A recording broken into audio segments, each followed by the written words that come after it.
إن الذين كفروا سواء عليهم أأنذرتهم أم لم تنذرهم لا يؤمنون.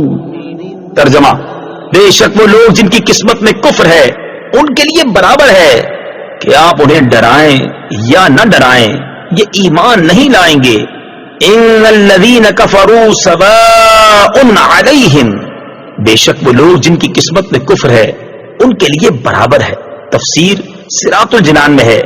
چونکہ ٹھنڈک کی پہچان گرمی سے، دن کی پہچان رات سے، اور اچھائی کی پہچان برائی سے ہوتی ہے، اسی لیے اہل ایمان کے بعد کافروں اور منافقوں کے افعال اور ان کے انجام کا ذکر کیا گیا ہے تاکہ ان کی پہچان بھی واضح ہو جائے اور آدمی کے سامنے تمام راہیں نمایاں ہو جائیں. اس آیت کا خلاصہ یہ ہے کہ اے پیارے حبیب صلی اللہ تعالی علیہ وسلم، وہ لوگ جن کی قسمت میں کفر ہے جیسے ابو جہل، ابو لہب وغیرہ کفار، ان کے لیے برابر ہے کہ آپ انہیں اللہ تعالیٰ کے احکامات کی مخالفت کرنے کے عذاب سے ڈرائیں یا نہ ڈرائیں. یہ کسی صورت میں ایمان نہیں لائیں گے کیونکہ ان کے بارے میں اللہ تعالیٰ کو پہلے سے ہی معلوم ہے کہ یہ لوگ ایمان سے محروم ہیں. کفر کی تعریف اور ازلی کافروں کو تبلیغ کرنے کا حکم دینے کی وجہ. یہاں دو باتیں ذہن نشین رکھیں.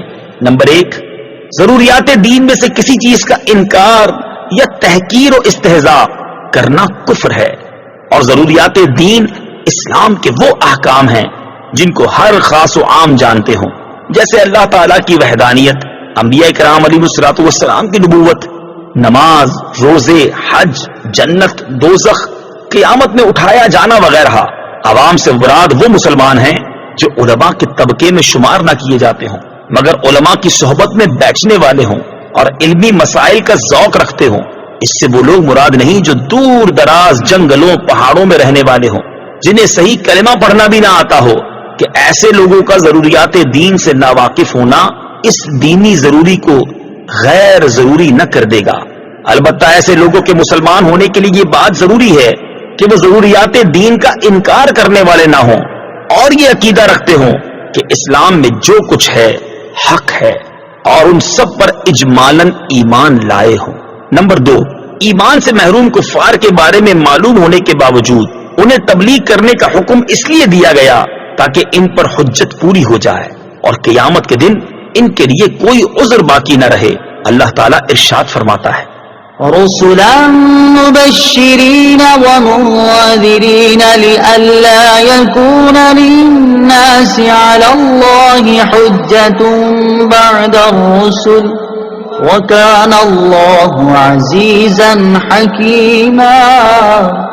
ترجمہ: ہم نے رسول خوشخبری دیتے اور ڈر سناتے بھیجے تاکہ رسولوں کو بھیجنے کے بعد اللہ کے یہاں لوگوں کے لیے کوئی عذر باقی نہ رہے، اور اللہ زبردست ہے، حکمت والا ہے.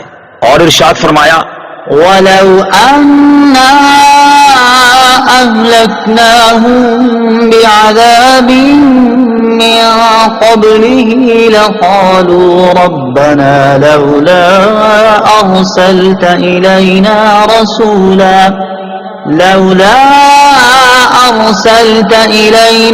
رَسُولًا فَنَتَّبِعَ آيَاتِكَ مِن قَبْلِ أَن نَّذِلَّ وَنَخْزَىٰ. ترجمہ: اور اگر ہم انہیں رسول کے آنے سے پہلے کسی عذاب سے ہلاک کر دیتے تو ضرور کہتے: اے ہمارے رب، تو نے ہماری طرف کوئی رسول کیوں نہ بھیجا کہ ہم ذلیل و رسوا ہونے سے پہلے تیری آیتوں کی پیروی کرتے. نیز انہیں تبلیغ کرنے سے ایک فائدہ یہ بھی حاصل ہوا کہ وہ اگرچہ ایمان نہیں لائے لیکن حضور پر نور صلی اللہ تعالی علیہ وسلم کو انہیں تبلیغ کرنے کا ثواب ضرور ملے گا. اور یہ بات ہر مبلغ کو پیش نظر رکھنی چاہیے کہ اس کا کام تبلیغ کرنا اور رضائے الہی پانا ہے، لوگوں کو سیدھی راہ پر لا کر ہی چھوڑنا نہیں. لہذا مبلغ نیکی کی دعوت دیتا رہے اور نتائج اللہ تعالیٰ کے حوالے کر دے، اور لوگوں کے نیکی کی دعوت قبول نہ کرنے سے مایوس ہونے کی بجائے اس ثواب پر نظر رکھے جو نیکی کی دعوت دینے کی صورت میں اسے آخرت میں ملنے والا ہے.